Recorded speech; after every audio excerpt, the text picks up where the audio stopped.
Odhiambo tarik 14 nyakurom gajwang' ta dweno mar 12 2025 geno mara en riyo makare. Kata kamano wechego mag masiche mag apaya medo kawo ngima oganda kinde bende koro oganda nitiere sikuku ng'eyo nitiere ni thoth piny opong'. Kata kamano nitiere konya koram gajwang' mar oganda bedo hakicha ka gitiyo koda piny mapachoka wamiler ka bende mago mag siasa medo mako mache pacho kae odong' mana higa achiel gi bath tibago yiero maduong' nyakoram gajwang'. Kuom mano wechego mag siasa bende no tuga ahinya te kuondego mag lamo wamiler ka bende ng'ago koda mbaka line ari adek auchiel no wantie live Facebook Ramogi TV ke imbui mar SK1 gi Ramogi TV Kenya mbui mar YouTube magi thondeche. Alikuwa alisafiri kwenda Nairobi kusalamia makazini zake. Alikuwa anateremka jana. 5 are currently admitted at our ICU. 2 are in our accident and emergency department. Pod en rem gilit kaluwore gi masira mar apaya ma okelo tho mar ji 8 e Kerenyo e kaunti Manyamira. Gona simu. Wasebedo kokwadhi nam ndaloni. Oran marach. Takone ni nyathi wasani akwayan mane tia ora. Gima lit kabisa ka family weto nyithinde mobiro manyo. Menyo dhi nyime ne jalupo achiel ka ringre ariyo oseyudi bang' ka nyocha meli otuomo yie e dho wath Maremba e kaunti ma Homa Bay. Kesho tunapitisha hazina maalum ya National Infrastructure Fund ambaye tutatumia kuokota pesa shilingi trilioni 5 ya kubadilisha hii nchi. Jatend piny Kenya William Ruto sironi safar mar loko Kenya obed kaka piny Singapore e yor dongruok ochakore ka koro e dhi sidhi ayanga aguch dongruok.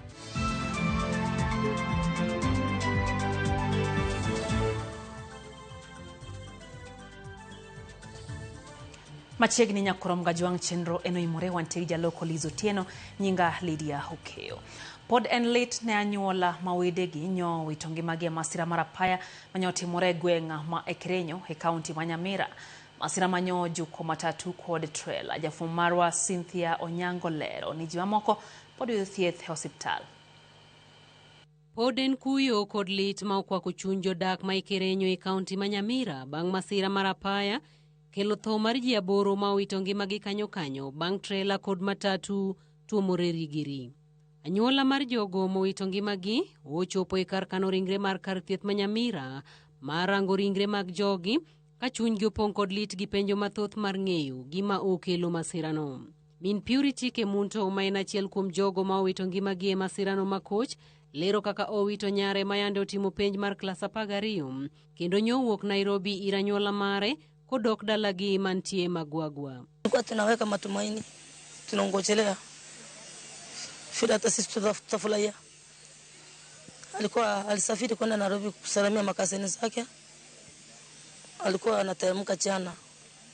Ilikuwa Jumamosi kuja kusalamia mama yake nyumbani.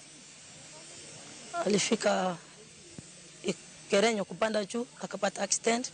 Anyuola machielo bende kuyo kod lito mako chunygi bang' lalo ji 2 ma en miyo kod nyathine masira chielo nogo e kinde marik nyogi dhi e liel mar watgi moro. Nimepigiwa simu nikaambiwa kuna mama anaitwa Caroline Nyauma, huyo ni my first cousin, husband wake na mtoto wake wamepoteza maisha.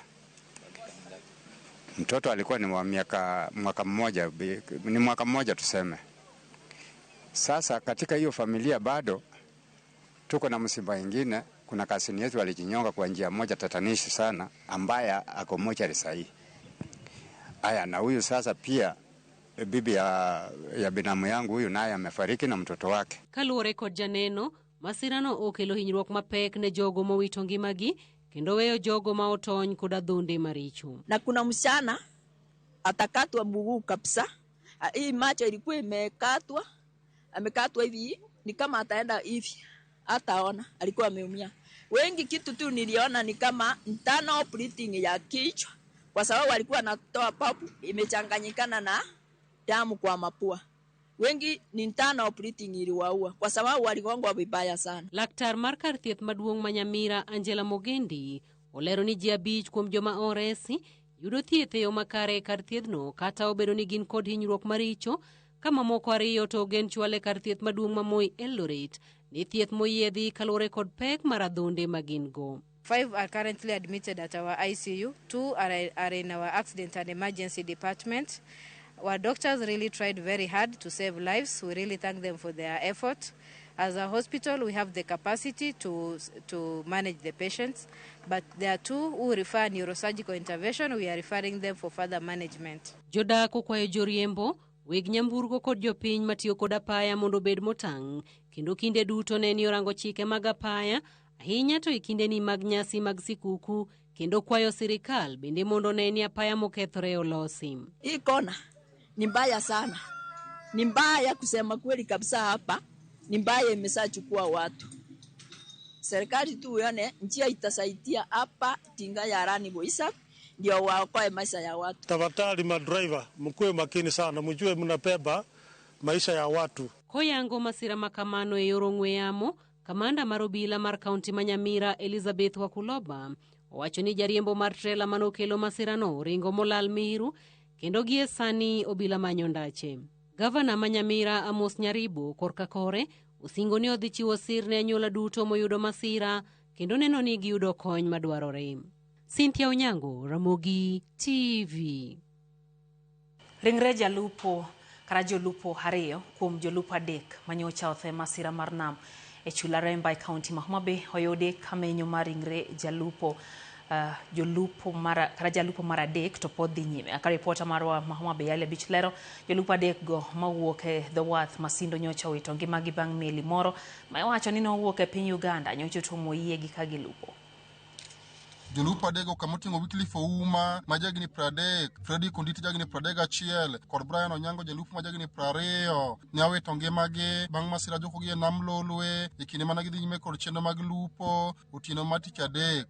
Jolupo go mawuok e The Wath Masindo mene Kachuru bura ma Suba South ne awito ngimagi yo chula Remba bang' ka meli moro mikoni ne wuok e piny Uganda ne otuomogi kendo baro yie mana gin e iye. Kata kamano nyawadgi machielo to ne otony ma oresi bang' masirano. Familia mag jolupo adego eko osebedo korie The Wath Masindo mene nyaka ne masira ma kamano timre, kendo gipimo kod lit kaka ne jolupo adego eko wito ngimagi. Red awuoyo kode chieng' makato thoeno gona simu. Wasebedo kokwadhi nam ndaloni. Oran marach. Takone ni nyathiwa sani akwayo an mane tie aora. Koro mana ang' samoro to kona ni kiny eka nadhi nam kiny. Kawuono ok ang' nadhi nam. Moro ka in gi gimoro di miya mondo acham kawuono. Moro penja ni to dala dhi nade? Takone dala dhi maber. To mama kone ni mama nitie. Mama ngima. To yini diye mama ngima. Takone ang'o mi penja ni mama ngima? Akone na penja to nyithindwa go to penja nyathine moro adakgo. Takone ni entie. To kona to wuon Victor. Takone wuon Victor nitie. Yo mane madwa ng'eyo sime mayudo gotieno ni Fred gini meli otuomo tachako ywak. Oyo kwera ni ng'ama olutore pi ok ywagi nyaka yudgi. Bang' menyo mandala 4 jolupo Masindo mene oyudo ringre jolupo 2 otieno ma pirigo kawuono kamoting'o ringre Freddy Konditi gi nyawadgi Brian Onyango ka menyo mar ringre Wycliffe Ouma to pod dhi nyime nyaka sani. Asechandora kode kanobiro menyo kotieko klas 12 nobiro meny kata certificate ne nokwamo ni kuhusu mar pesa nikech onge long'o man go ochandora achanda. Akwa serikal ni kanyalo oronwa kaka inyalo manygi mondo yudgi mondo water ringruok dala wadhwa iki to serikal otimnwa mondo oyudnwa yo manyalo konyogi go. Familia go ywak ne sirikand kaunti kaachiel kod sirikal mamalo mondo yie omigi kony kaka ginyalo tero ringregi ko pacho mondo odhi oyikgi ka gikone jolupo mane owito ngimagigo eko ema osebedo ka konyo familia mag-gi. Koro nitiere wuoyi owadgi manopuonjo masani nego bed ni higa manyien odhi e form 3. Koro sani kaka koro nosenendo ni onge ng'ama nyalo dhi kawo ting'o wadgi no makony ma gik mbele. Wan kod kuyo malit, waonge gimoro amora, waonge nyalo, kwayo ukonywa. Tene dho wedhe Masuba Central koni masiche maket gi mano joko jolupo adego eko osebedo katimore nam lolwe to onge okang' malong'o ma sirikal kao ka gidwa ni mondo koro sirikal kochung'ne bad migao ma ochung'ne wuodhe mag nam Kenya Maritime Authority mondo ket ranyisi kama meli onego bed ni luwe nam lolwe mar geng'o masira maket gi mano joko jolupo adek go. Gima lit kabisa ka family weto nyithindgi mobiro manyo kawuono tich malupo ni ok en tich manochak kachon. Tich malupo ni en one way ma ji sani loso go ngimagi, puonjo go nyithindgi, gero go ute maber. Ka sirikal oyie oketnwa boche moko manyisowa ni ka kichike to samoro meli nyalo biro matimene matuomi migepe kaka Coast Guard Kenya Maritime onego bed ma gik makoro konywa kane gisewinjo report ni wan gi joma otho e nam ne giwuok oko to gikonywa menye nam. Alia Beach, Ramogi TV, Homa Bay. Jatend piny Kenya William Ruto koni chenro mar gedo magior madhi loko picha mar Kenya bedo manyien koro chomo kama chakore ayanga ka mago ting'o gedo mandara mar Ironi Mau Summit machakre dwe manyien kanyakla kod gedo mar Ndach Reru machopo Kisumu. Kaka Walter Nyambagalero no jatend piny osingo ni kiny sirikal sidha ayanga gulu madhi konye tawo dongruok mapachoka moteseni National Infrastructure Fund. Kinde lama ne obagi kanisa mar AIPC Gatundu North e gwenge ma Kiambu County ka jatend piny William Ruto oketa ayanga ni gedo mar apeyni madhi miyo Kenya picha mar kaka piny Singapore chalo. Nderni monywando mano mar Ironi Mau Summit e kind nderni mamoko magedo margi chakore dwe manyien. Najua nimetangaza juzi ya kwamba tuko na mpango ya kutengeneza kilomita 28,000 ya barabara. Nimesema barabara ile ya reli kutoka Naivasha mahali Mheshimiwa Uhuru aliwachia, mimi sasa nasukuma iende Kisumu mpaka Malaba na inaanza Januari. Nimesema pipeline ile Moi alijenga akamalizia kule Eldoret, sasa nasukuma inaenda mpaka inapita Uganda iende mpaka DRC, na hiyo pia inaanza next year. Sasa nikasikia mtu mwingine hapo akasema ati hiyo maneno yote Ruto anasema haiwezekani. Jatend piny onyero jok makwedo chenro mar bero nderni ma Kenya ka e kendo kete siasa mag pesa boro. Ruto okoni budget nitiere kendo johala, jopur, jowuoth biro yudo ber mag nderni go. Ule ambaye anasema haiwezekani ni mtu amekuwa kiongozi Kenya miaka 50. Barabara ya kwenda kwake bado ni ya vumbi. Sasa wewe mtu ya Kiambu kama unangojea ati kiongozi huyo ati akuja apange barabara ya kwenda kwako, yeye hajapata akili ya kujenga barabara ya kwenda kwake. Atatoa wapi akili ya kupanga barabara ya kwenda kwako kama hana akili ya kupeleka barabara ya kwenda kwake? Tene kod gavana ma Kiambu Kimani Wamatangi, jatend migawo Alice Mwahome to kod Kimani Ichung'wah e kinde jotelo mamoko. Ruto okoni oganda Mount Kenya negi sani kweth maketo sirikal tese dhogi yote ayany maka kod kacha to ni ka sa ochopo to ogusu ibiro pok kod oduma. Ndio mnaona wanasema ati haiwezekani because they have never planned anything. Siasa tu ya kusumbuana, siasa watu wanawapigia makofi, maneno ya bure. Kesho Jumatatu tuko na baraza la mawaziri na itafanya kazi mbili ya muhimu. Kesho ndio tunaanza rasmi ile safari niliwaambia ya kubadilisha hii Kenya itoke third world iende first world, inaanza kesho. Kesho tunapitisha hazina maalum ya National Infrastructure Fund ambaye tutatumia kuokota pesa shilingi trilioni 5 ya kubadilisha hii nchi. And we are not joking. Ruto koni sirikande osegoyo kenge malach ndiko jopuonj medo gedo mag chirni to kod ute manengogi ogonyore e gino mamie chir kod kit tende. Lakini leo we have hired a record number of teachers. We have reduced the cost of farm inputs. We have built 240,000 houses going on. We have built 400 markets in Kenya. We are building hostels for 180,000 students in Kenya. Na hiyo sio story, hiyo ni kazi inaendelea. Walter Nyambaga, Ramogi TV. Jatend duond bura mar Wiper Democratic Front Kalonzo Musyoka oseyo sirikal ma pachoka kuom chiwo ne oganda jo-Kenya singo ma ok chop kare. Nowuoyo kinde mano yware nyasi mar alam e kanisa mar Gospel Tabernacle Worship Center e kadak ma South B e kaunti ma Nairobi, kama omedo ni kata singo manochiw mar gero apaya maduong' ma Thika onge budget ma higani ko wuoro mana kama omenda mar gere biro yaye. Kalonzo bende oseyo migawo mar arita kuom keto yomyom e kedo gi njore matimore ahinya to kuonde lamo kaka mano Mashaka Hola ka okwo oganda jo-Kenya mondo koro wuog oko odwar lokruok kokalo kuom ombuchgi e yiero mabiro. And the worst crime, I'm sorry to say, which is contrary to the Constitution itself, is to say that you're going to now look for money which are not accounted for under the budget. The budgetary process is a constitutional process. I heard this president saying you cannot operate within that budget. Therefore, you get friends from wherever, invest, buy out like is happening with East Up and Portland Cement. So we will do the best. I ask for your prayers. Koyo mag siasa wang'yo mago mag somo nyakoram gajuang kamare ruok mar jopuonj mar Kupet onyiso luoro e wilai ma migawo ma somo chano tiyo gode keto jopuonjre mag KJSEA e skunde mag sekondar. Migawo ma somo kalo kuom jagoro Julius Bitok nyolando ni mailai ma gidhi tiyo godo e keto jopuonjre gi e skunde paro ma jodito ma Kupet neno ni nyalo bedo marach ne jopuonjre mawuok e gwenge mangima tekie. Yurito Mondi ntiere kod ler. Jagoro mar migawo mar somo Julius Bitok manyo loso kopsiro Mount Elgon oyango ni gichano tiyo kod lai mawuokie nonro ma osebed ka itiyogo e keto pok mag omenda ne counties, county revenue allocation, e keto jopuonjre mag KJSEA e skunde mag sekondar. Ma Bitok koni dhi neno ni jopuonjre duto keti e skunde yo mayanga ma ok mibadhi obedo. Tumeweka system ya kuhakikisha kwamba kila mwanafunzi katika Kenya hii anapata nafasi kwa ile shule ambayo ana qualify, kwa sababu tunatumia formula ya revenue allocation kuhakikisha kwamba tuko na equity, tuko na balance.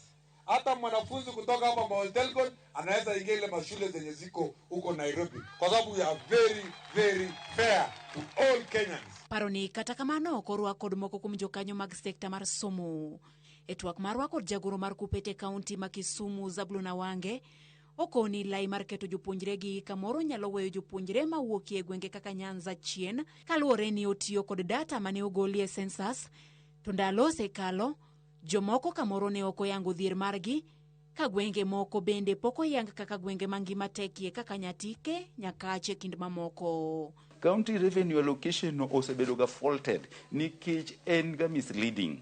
Poko team ne review for a long. Parameters magitiyogo in the population, gitiyogo the level of poverty, gi other things. Wang'eyo ni seche manitimo census kuonde moko noko tim census malongo. Level of poverty be sirikal mano kadho ka ne timoga kaka areas wa mek Nyanza. Windik iwachoga ni it is not a poverty stricken area. Ma ifsobet kinjawo wagi basari, tinjawo wagi gik miluongo ni hardship ma areas moko kaka Baringo iluongo ni Asal.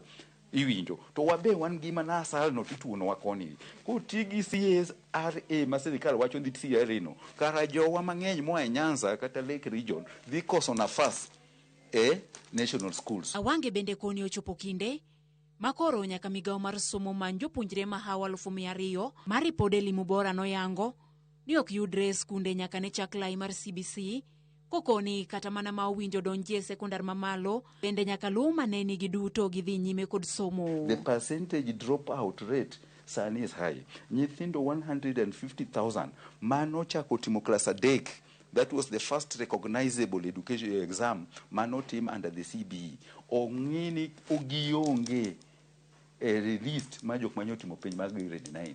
Sirikal ma serious kata migawo ma somo ma serious onego penjre ni nyithindo gi odikure.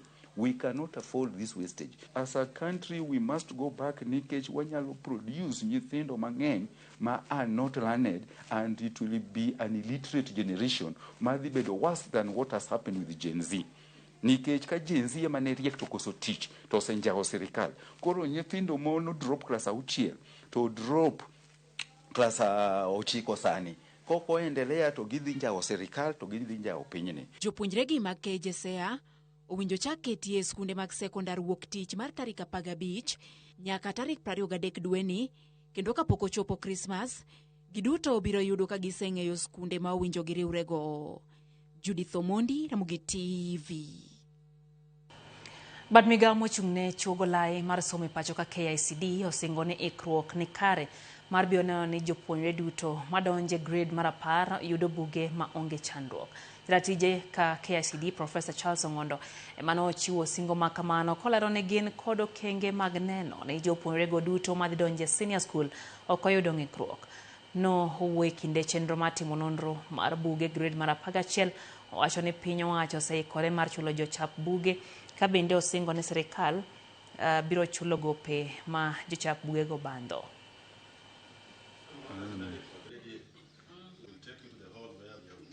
An gi mor chiwo report ni nyaka sani nyithindo manochako CBC 2019 e grade 4 sani koro osetimo penj mar grade 9. Nyicha uneno kuwa golo report mar penj mar Kenya Junior School Education Assessment. Kendo nyithindo go koro ikore mar dhi tiegore e ngadho miluongo ni senior school. Amor wacho ni buge monjo nyithindo go tigo e grade mar 10 ma en class mokwongo mar senior school. KICD nose evaluate, KICD nose ikogi ma ka gik Januar to udhi neno ka waringo ka indi loche madongo dongo ka watero buge go e sikunde. Nitie gimoro ma ncho ng'ikore matin ka joma chapo buge go ne wacho ni pok ochulgi. Pesa no sani nus ne oseikore mokalo bilion 5 ibi migi ka Januar ochakore kendo ibi chulgi kendo sama nyithindo biro chopo e grade mar 10 nyithi grade 9 onjo timo penj biro yudo ka buge go osechopo. Obila mag okwach kich kod mag dul marango chenro mag somo mag mbalariany ne ochungo nyasi mar chuo kondo ne jopuonjre ma otieko sombe ka tiegruok moro manyinge Menora Training Institute mantie Changamwe e kaunti ya Mombasa. Okang' ma kama okaw kalore gi mano ma ripoti yango ni nyasi no en mano ma ok opuodhi kendo jokanyo 6 mag board mar ka tiegruokno nomake. Obila wacho ni weg ka tiegruokno nyore mchiwo boke manyiso ni opuodh gi matiego kendo chuoyo kondo ne jopuonjre. Okwach kich wacho ni nonro ma otim yango ni kar tiegruok ma Menora Training Institute ondikore kaka ka tiegruok ma diere kata Technical and Vocational Education and Training Authority TVET kendo en mana gi ratiro mar chiwo tiegruok nyaka rang'iny mar diploma. Kata kamano ka tiegruokno nyore chano puodho jopuonjre 5 rang'iny mar masters kod 17 e rang'iny mar degree.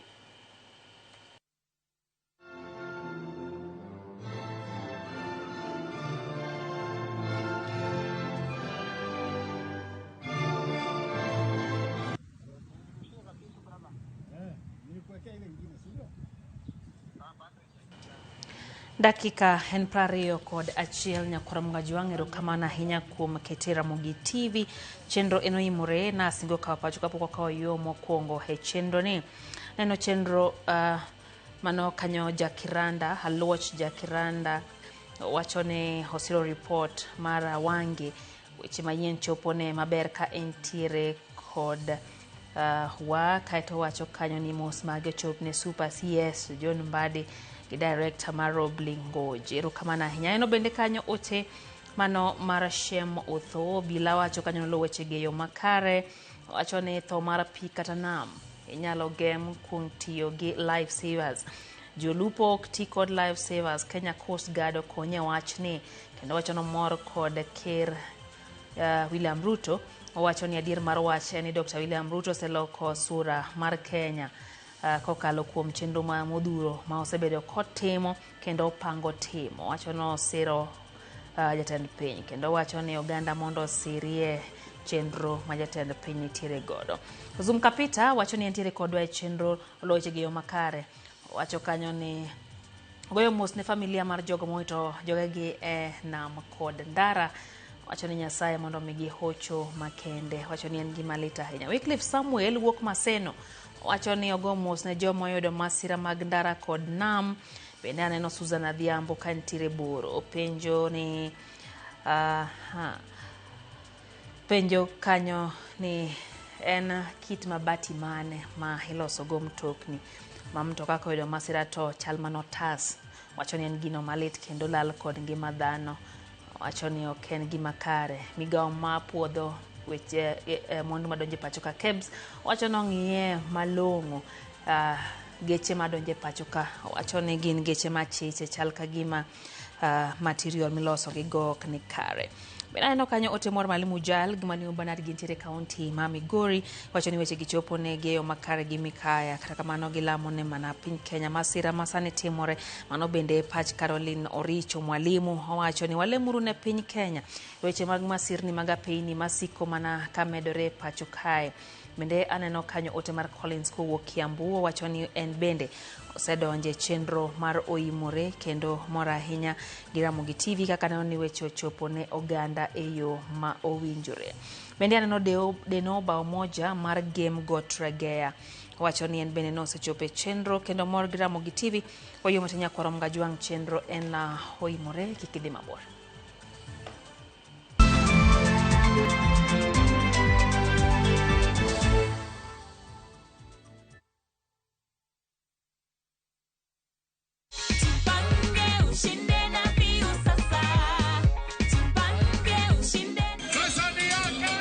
Ordinary Kenyans are winning big every day with Jipange na View Sasa. Over 3 million shillings already awarded. You can also be our lucky winner. Simply subscribe to View Sasa from as low as 50 bob through paybill number 724-177, account number, your telephone number. Watch your favorite shows and you could be our daily, weekly and even the grand prize winner of 2 million Kenya shillings. Nikisema View, mnasema Sasa. View. The more you subscribe and watch, the more your chances of winning. Simply subscribe to View Sasa through paybill number 724-177, account number, your telephone number. Jipange na View Sasa. Subscribe, watch and get rewarded. Jipange na View Sasa.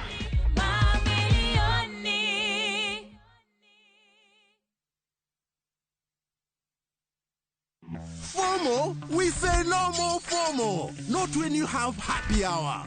Scroll, stream, post, and play endlessly. It's your time for unlimited fun. Because when you have the happy hour bundle, you can do kila kitu. This is huge. At only 19 bob for 1 hour or 45 bob for 3 hours. All you have to do is download and use my Airtel app or simply dial *544#. Always be in the know. Buy the happy hour bundle today. Now bado tuna grow. Airtel.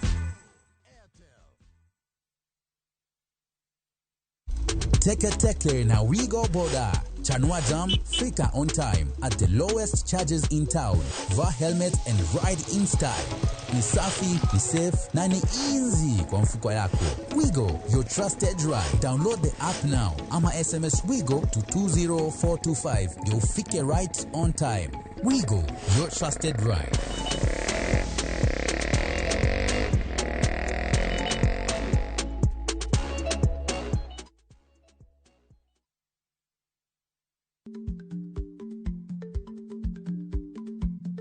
Jarik ni jamuod nyoyo gi goyo. Matiende ni dhi matek maok inono maber samoro nyalo miyo ng'ato midhiero.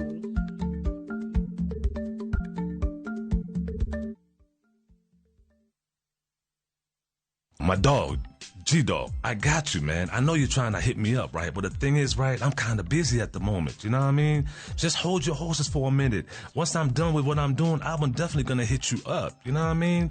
So what you do, take a chill pill, get some fresh air, relieve your lungs, and just hold back for a minute, man. I will hit you up as soon as I'm good, all right? I will answer your call and hit you back as soon as possible. So take a chill pill and relax, my G. I got you. Chill for a dog. Dial *811*500# to get Take a Chill Pill as your skiza tune.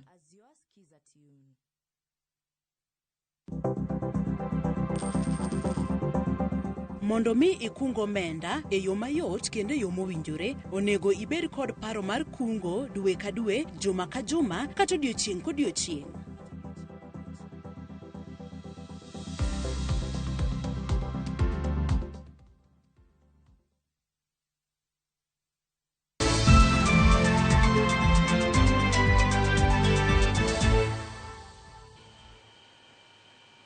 Machiegni kendo nyakora Mgajwang' chendo eno imore wadhi mbele gi weche manyien. Moko kuom jod bura mag ODM okonyo jotend siasa ma Kaluo mondo kik bed gi ywaruok e kindgi gi jogo mantie sirikal. E kindeno bende jagoro mongiore migawo mar arita Dr. Raymond Omolo bende okwayo oganda Luo mondo med siro jatend piny Kenya William Ruto. Ne gilose gwenge manyatike e kaunti ma Migori kaka Jojuma leronwa.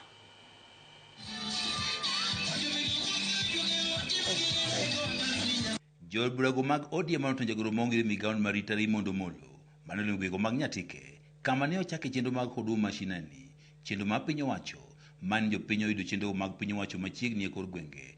Ne osemo kuom jotelogo mag Kaluo masani koro makamen kod moko kuom yawuot Luo mantie sirikal ma otelo jatend piny Kenya William Ruto. Wige mokalo nyocha nitie gwendni moro matin e kind jotelo mathurwa kae.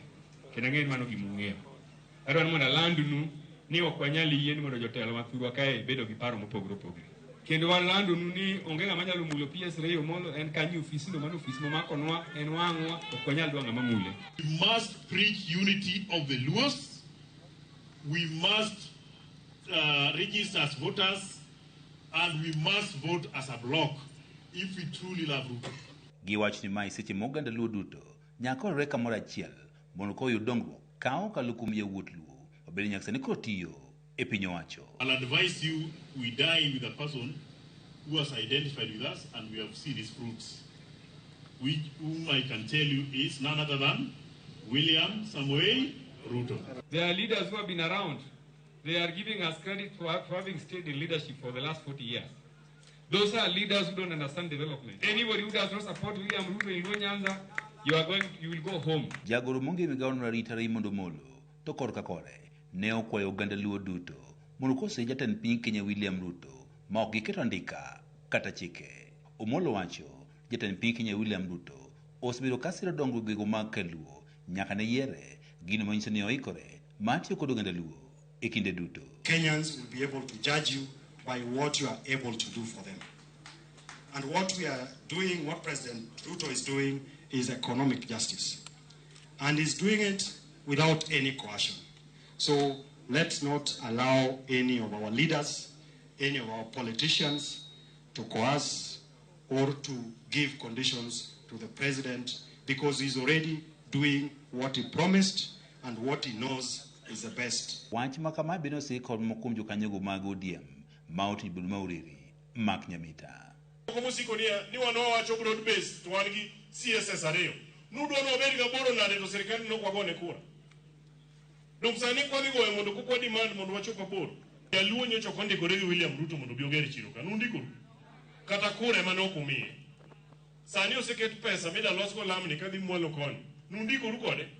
Okindikori kode kata kura bokimiye. Jagoro monge migawo mar arita mane wuoye kinde nyasi mar choko omenda ne grubno mar Guda omenda ma idhi tige sosom jopuonjre ne ojiwo oganda Luo mondo koro oket maino wechego mag dongruok ma oting'o somo. Omolo wacho piny bende nitie kod ting' maduong' e wechego mag somo. With almost 30% of the entire budget having been dedicated to matters education. And this speaks to how valuable or how important education is to His Excellency President William Ruto. Have done 23,000 classrooms and more than 15,000 laboratories across the country, and we are continuing to do this. George Juma, Ramogi TV, Migori. Jopiny makaluo jiuni omede keto maino hendikro kaka jogombulu motelo ne yiero magana 227 ni mar luoro nitie ni ma ok tin ne ji 1.5 nyalo rem ma ok obedo gi ombulu Kaluo. En jip ma omiyo oganda e campaign madhi nyime Kisumu ka itawo gi senator mar kaunti Professor Tom Ojienda mar jiwo jopiny okaw ombulu. Kampen no osetim Nyakach, Muhoroni, Nyando kod Kisumu East kendo itere Kisumu Central kod Kisumu West.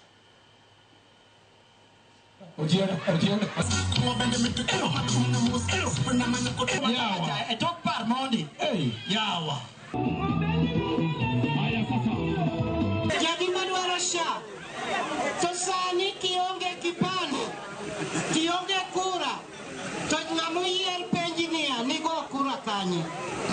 Basari okiyudi, pesa osiptal okiyudi, kodhi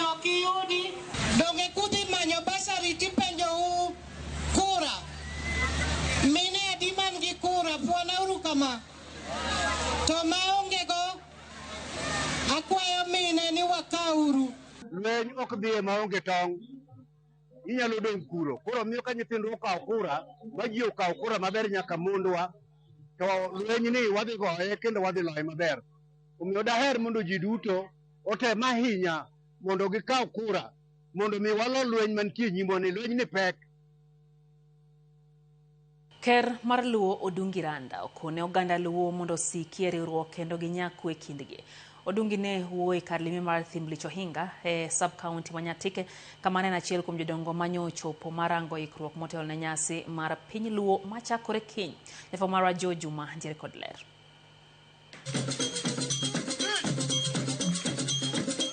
Mana ka odong' dala achiel to ibago nyasi mar piny Luo ma ochopo tielo mar 5, nyasi ma ibage kaunti ma Migori. Jodong Luo ka otele kod ker mar Luo Odungi Randa ne otimo limbe e ka limeno mar Thimlich Ohinga motelo ne nyasi ni.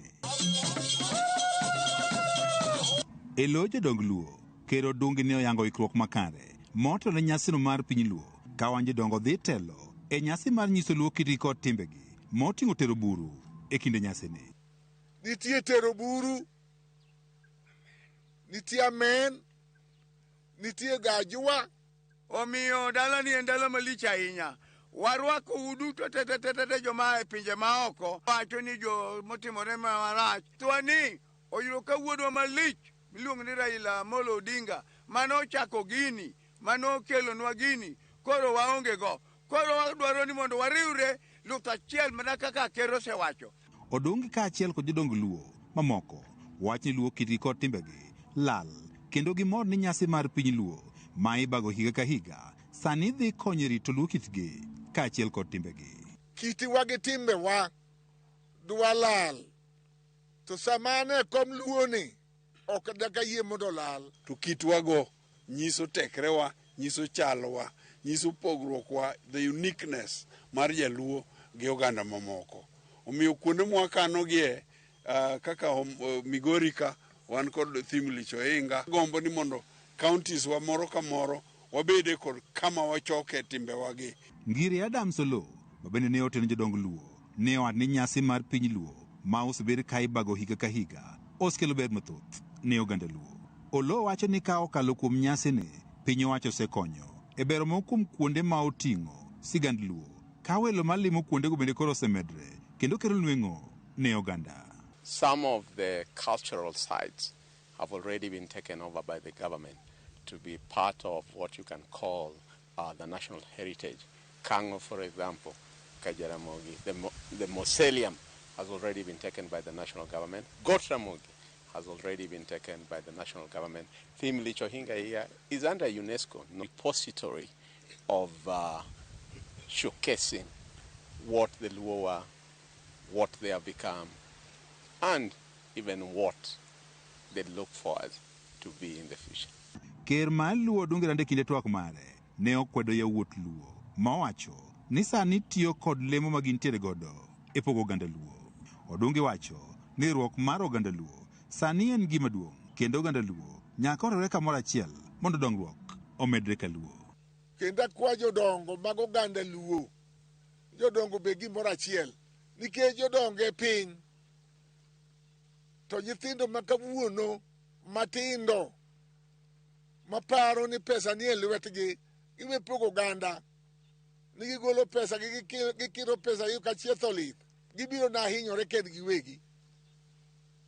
Akwayo jowa duto miluongo ni Jaluo omako siep ohere gi wadgi. George Juma, Ramogi TV, Migori.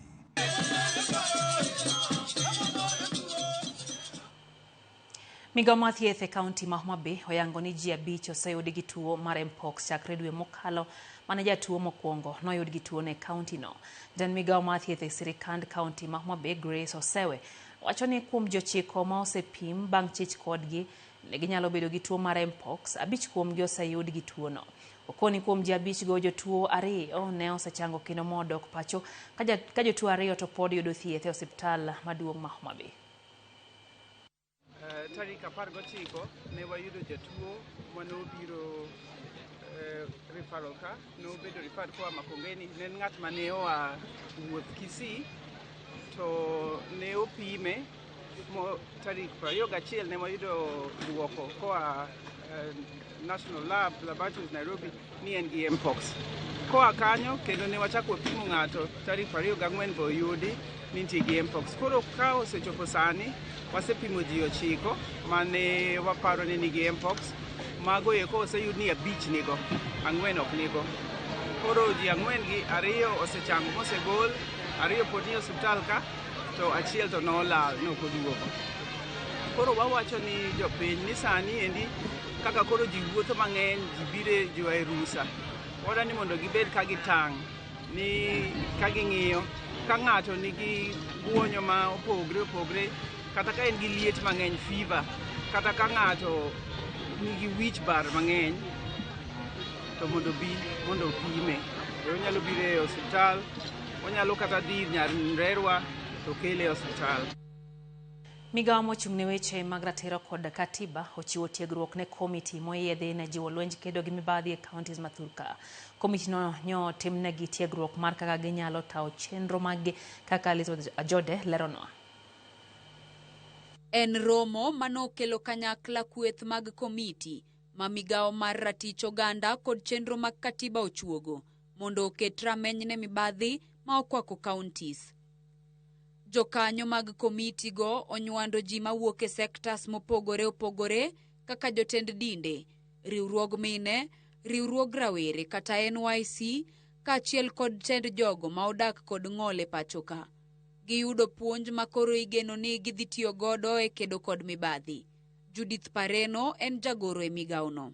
Ni kamiti ambaye inasimamia kila kaunti na inasimamia watu wote wa kila kaunti. Tumewasomesha, wameweza kupata manufaa kwa kazi ile watafanya. Wameelezwa vile watafanya kazi. Tumekubaliana na wao waende mashinani wasimamishe ufisadi, kutumia njia halali za kisheria. Pareno omedo ni puonj magichiwo dhi konyo e luwo kaka itiyo kod omenda ma oket mar kelo dongruok e pachoka nyaka e kauntis duto, kendo sirikal dhi neno ni komiti go omi arita ma owinjore. Fight against corruption has come right to the grassroots level by the citizens themselves. And how do they do that? They go for social audits of projects. They do civic education to the people. They talk and condemn corruption. They don't have an investigative arm. They are not police. They are not ESCC. They are civilians reporting to us the wrongdoing. They are whistleblowers. We are stopping corruption at all, by all means. Jokanyo mag komiti go opuoyo puonj magiyudo kendo gimedo seyo mibadhi madhi nyime e pachoka. Bende giwacho ni mibadhi en gino machako dongo kata e nyithindo kaluwore kod alwora margi. Tumeishi kunyamaza sana wakati ufisadi inafanywa katika kaunti zetu. Unanyamanza, tunanyamanzishwa. Hapa tumeambiwa tupige nduru, tuinue sauti, tupige firimbi.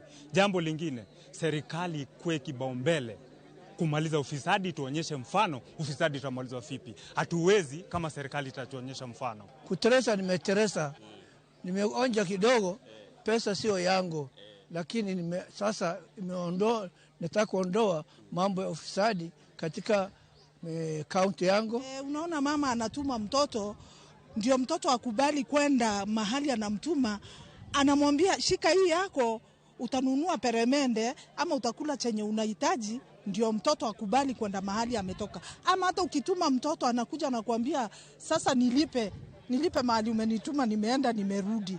Hiyo sasa ndio tunaona pia ufisadi unatoka ndani ya nyumba zetu. Katabed ni migawo margi mar kedo kod mibadhi yudo ng'ikruok mathoth, giwacho ni gichung' motegno e neno ni mibadhi orumo e miere nyaka e tend counties kod pachoka duto.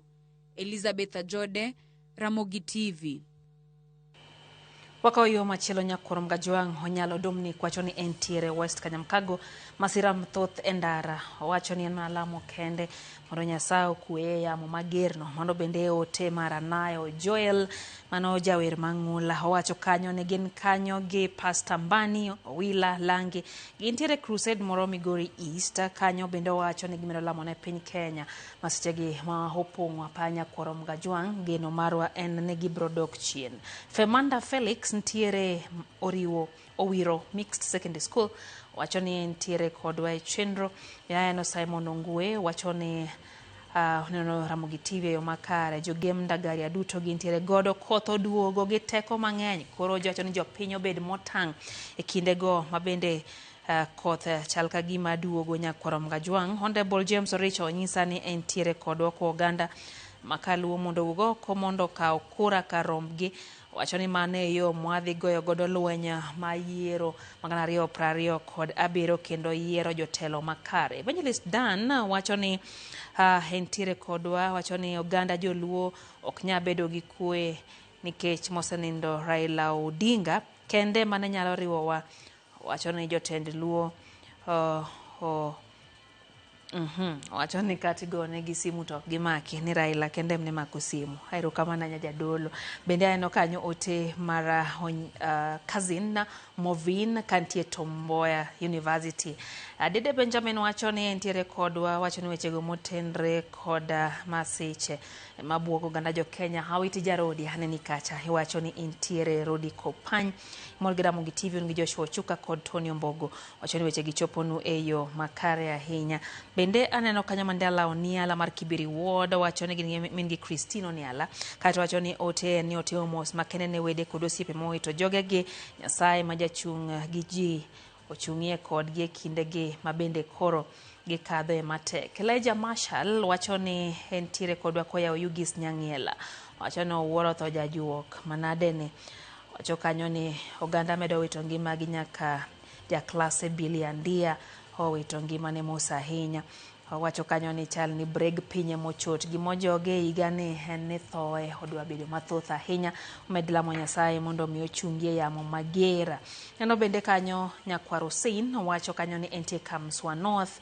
Wacho ni kanyo Moroni kaeto wacho ni weche gichopo ne eyo makare. Erika wacho to nyisa ni Ligala gin bende gintiere kodwa. Engineer Lazaro Kanyambok wacho ni cases mag road accident sana sechege bende koro ganda ntiere nyasi mag sikuku.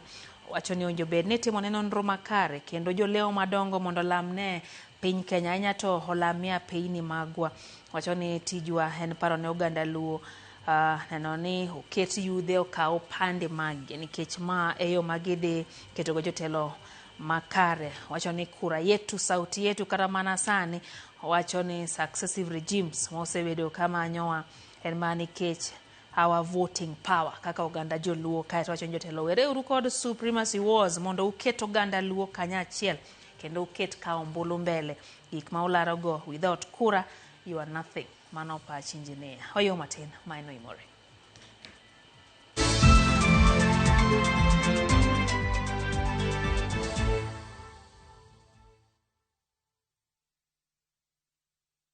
Sometimes I need a fragrance to keep me calm, stays fresh in the heat and feels elegant into the night, lasting longer than expensive perfumes. New Downy, lavender calm, sunrise fresh and sweet elegance, freshness that inspires confidence.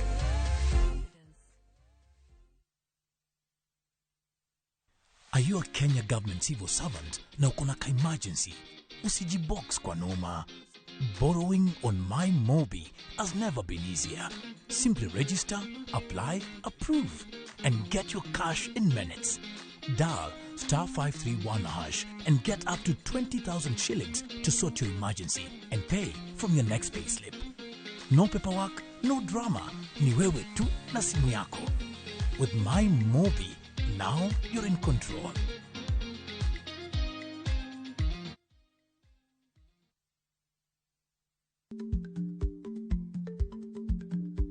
Chako chon loyo dhi kajuoga.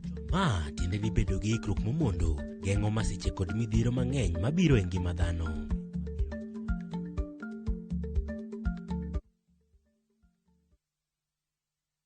This This festive season, begin a story. Qatar invites you to experience a different kind of magic, where every moment feels new, every sunset feels personal, and every traveler is welcomed with warmth. Discover Doha with our festive Qatar getaway from the 23rd to the 28th of December from just $1,385 per person sharing. Explore the dunes and the inland sea on a thrilling desert drive with a barbecue dinner under the stars and wander through the charm of Souq Waqif, where tradition meets the modern pearls of Doha. View travel, moments that matter, memories that last.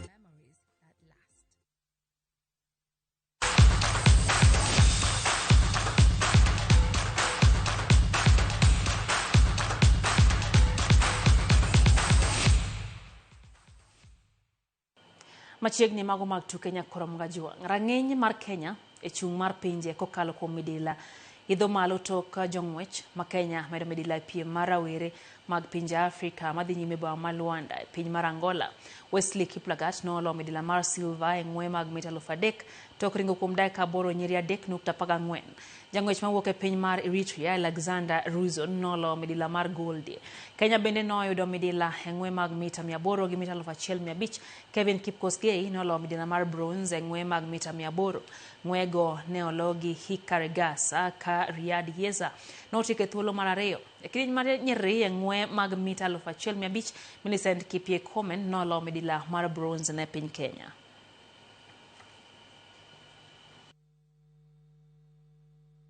Competition haikuwa mbaya, ni vile tu ladha ya mwisho sikuwa na speed na sikuwa najua kuna mtu mwenyewe.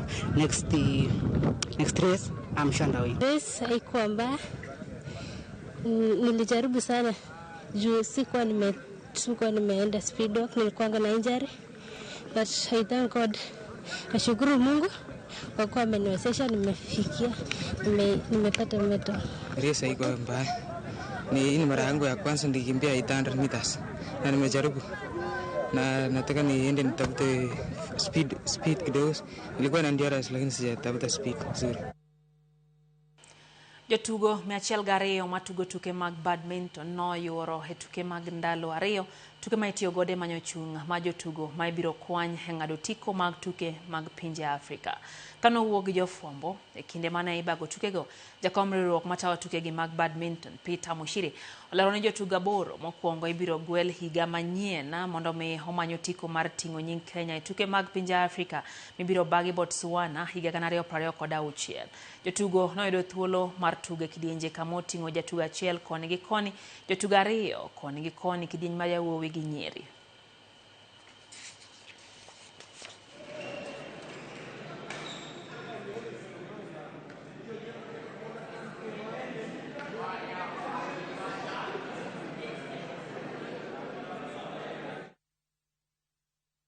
Kama chielo ni tim Kenya jotugo matindo matugo tuke mag chess ma bende no obedo joloch e tuke mag pinje Afrika noyudo rwak makende e alap ndeke ma JKA Nairobi e kinde mane gimolo ka giwuok e boma ma Harare piny mar Zimbabwe. Kenya notike thuolo mokwongo e kinda pinje 16 manoyore tukegi. Kenya noyudo midila 4 mag gold, 2 mag silver gi 4 mag bronze. Kenya nokawo gold e kidieny mar jotugo ma hikgi ni piny mar 16, nyiri ma hikgi ni piny mar 14 na kidieny manywanda mar jotugo ma hikgi ni piny mar 10 ka achiel gi nyithindo. For that opportunity to be there and the win, because I had a lot of fun. The competition was tough. Met my Kenyans, learned a few lessons from the game, and I'm so grateful for that chance. It's easy to look at this and think it's something that has just happened, but this is the result of 6 years of consistent hard work by some very talented children. And I must say that a lot of credit goes to the federation itself, because chess is one of the best run federations in the country, and we've had a lot of support from the ministry. So it shows you that, with the work we've been doing, the training, holiday training, even the training that we did before the team went, so it's paid off. So, and we are so happy for our boys and girls for giving us such a great performance and such pride to our country. Jang'wech mawuok e piny mar Uganda, Mainde Bushedich gi Miss Gan Halamayehu mawuok e piny mar Ethiopia nondiko rekod manyien gi ng'we mag malaga piny mar Spain okinyi ma kawuono. Bushedich notieko E thuolo mokwongo tok ng'ado tol gi seche 2:06 gi nyiri 7. Ja-Kenya Mike Kipokir Chematot notieke thuolo mar 2 tok ringo kuom seche 2:08 gi nyiri 12 ka jang'wech mowuok e piny mar Norway Zerei Kbrom Mzengi notieke thuolo mar 3. Wolteji notimo makare kidieny mar Wakeini tok ringo kuom seche 2:24 gi nyiri 43. Wolteji notieko 2 nyima nyar Kenya Doreen Jerop Murkomen noringo kuom seche 2:27 gi nyiri 8 e kinde ma Alemitu Tarik Wolana notieke thuolo mar 3.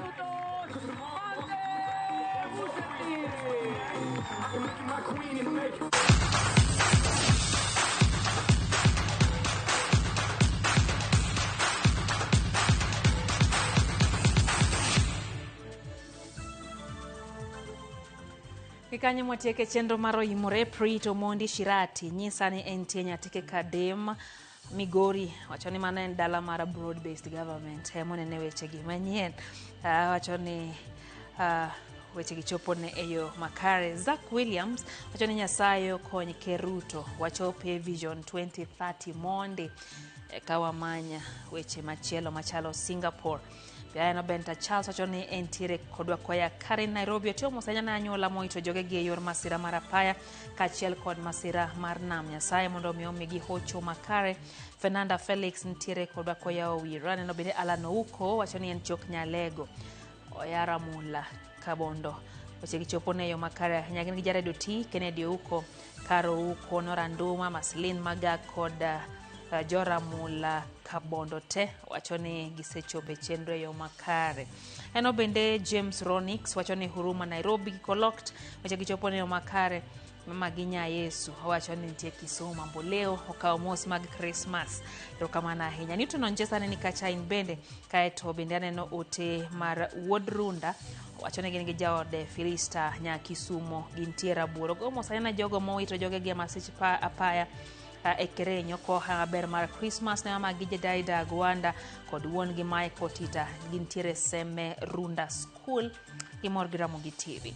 Nano bende ote mara Lewis wuoda Wasi Boda wacho ni Wasi Boda is locked mor gramo gi TV en bende meano kanyo ote mano mar Obel David Kantie Kipasi Kanya Doto kora mungajwang ma ogin moko kuom oganda ma neno weche gi eyo makare anya to kokalo e mbui marwa na nyisi na chiel kachiel pononi okin machiegni gi wang jowi mari nyalo tudri kodwa bende king'iyo mbui magwa kama bende waneno ni weche gi ochopo ni eyo makare bende wakawe pachi mana kaka gidonjo kae. Ano Brian Pinky mano wuod game wacho ni gichwado mana tich sibuoche Kanyamkago sibuoche wacho ni gitie nyako tieno mora ahinya gi Ramo gi TV. Samson Odenga wacho ni piny otwe leso chongwa gi lo ema sane nyalo konyowa kaka oganda. Rispa Wanda wacho ni entiere Rodi Kopany otio mose nyithi Nyasaye mowito nyithindgi wedegi kod osiepe Nyasaye mondo mi oywe pi wengegi kaeto lago Kamitonyi wuok Alendu. Bende aneno Wycliffe Samuel kawuok Maseno wacho ni owinjo weche gi makare ogo mosen bende ne joma oyudo masira mag ndara kod masira mano mar nam. John Ojala wacho ni entiere kodwa e chenro en bende weche gi chopo ne yo makare. Bende aneno Janabi kantie Oyani Masai mano Wino Janabi wacho ni mibadhi ok nyal rume Kenya kae wacho ni Nyarombe kantie Oyani Masai okawo mos mage mana e pache en bende. Katoroni Obado kawuok Migori wacho ni masira matimore Kenya kae walama mondo Ruoth Nyasaye ogeng' koyo kata yamo mano mar masira. Bende aneno kanyo ote mar Daisy nitie Migori aneno ka jo Migori kawuono ne mako pap motegno. Bende aneno kanyo ote mano mo or kae gi Nyakwar Hussein entiere kodwa e chenro en bende. Calvin Mwita wacho ni Kirindo Mbita kaeto Erika Dadi Odado ntiere Semerata. Nyakoro Mgajwang ote odhuro kae erokamano ahinya kuom keto Ramogi TV muoro ma ok wachope kiny karuotho miongi ma wan bendo miyowa wanarom kendo e chenro mar amany piny gi oimore. Wasebedo ka gi tim maduong' e lo tim monani weche gi chopo ne makare nyakwara Mgajwang, reporters duto moa e counties e chung weche na wan kacha ken muga kai to kai wasebedo gi Alex Obado Gilange wagoni erokamano kuom ketera Mogi TV. Nyinga Lydia Okeo jaloko en Lizo Tieno makare.